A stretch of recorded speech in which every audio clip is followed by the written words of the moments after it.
नमस्कार, श्रेया सौम्यश्री किचन मध्ये आपले मनपूर्वक स्वागत आहे। आज आपण भिजवलेल्या डाळीचे पिठलं किंवा याला सोलापूर भागामध्ये पुरणावळ म्हटलं जातं, सांगली साताऱ्याला वाटल्या डाळीचं पिठलं म्हटलं जाते। आपण ह्या डाळीपासून आज वाटल्या डाळीचं पिठलं कसं बनवायचं ते बघणार आहोत। त्यासाठी लागणारे साहित्य पुढील प्रमाणे आहे। मी 1.5 वाटी डाळ 4 ते 5 तास भिजवून घेतलेली आहे। थोडी कोथिंबीर घेतलेली आहे, 17 ते 18 हिरव्या मिरच्या घेतलेल्या आहेत, 20-25 लसणाच्या पाकळ्या आहेत, 1.5 ते 2 इंच आलं घेतलेलं आहे, हिंग, तेल, मीठ आणि मोहरी घेतलेली आहे। चला तर मग व्हिडिओला सुरुवात करू। आता आपण ह्या मिरच्या, लसूण आणि आलं याचं वाटण करून घेणार आहे।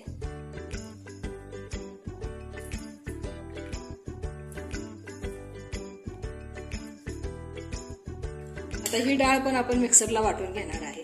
पाणी न घालता ही वाटायची, थोडं जाडसर राहिलं तरी पण चालतं। आता आपण हे वाटण करून घेतलेलं आहे। याच्यामध्ये कुठेतरी एखादी डाळ राहिलेली आहे, काय नाही, थोडंसं जाडसरच वाटून घ्यायचं।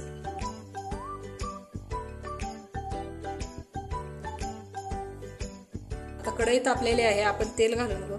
या पुरणावळीला थोडंसं तेल जास्तच लागतं।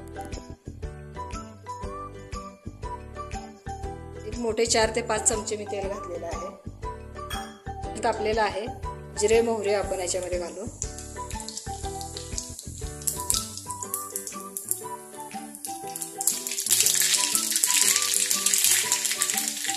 कढीपत्ता घातला आहे।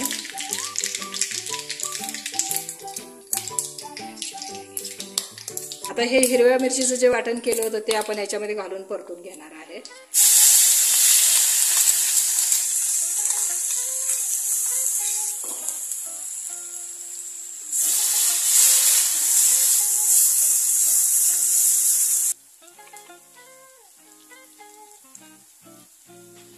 अर्धा चमचा हळद घालू,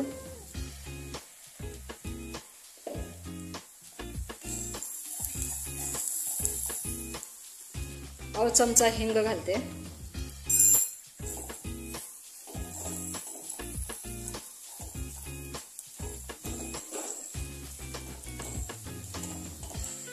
आता आपण हे जे डाळ वाटून घेतलेले आहे ते याचं वाटण याच्यामध्ये घालू।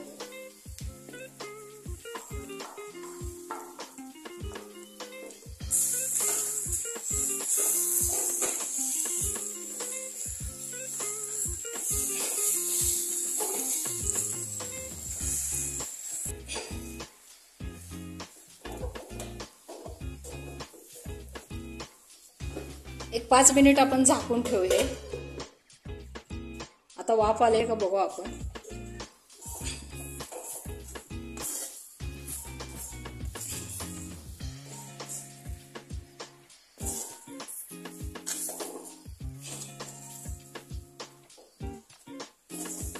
एकदम हे सुट्ट सुट्ट करून घ्यायचं।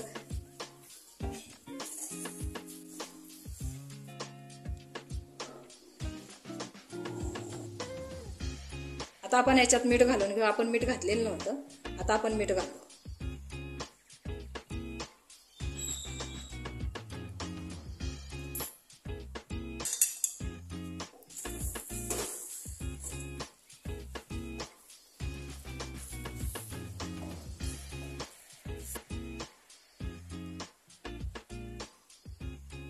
आता कोथिंबीर घालू।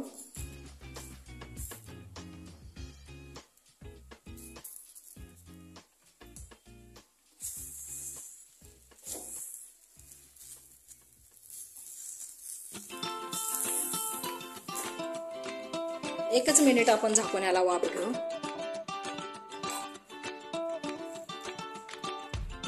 आता आपलं हे वाटल्या डाळीचं पिठलं तयार आहे।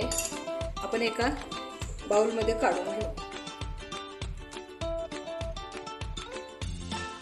वरून थोडी कोथिंबीर घालू।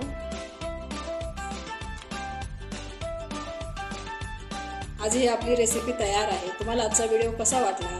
जर माझे व्हिडिओ आवडत असतील तर व्हिडिओला लाईक करा, शेअर करा आणि सबस्क्राईब करा। धन्यवाद।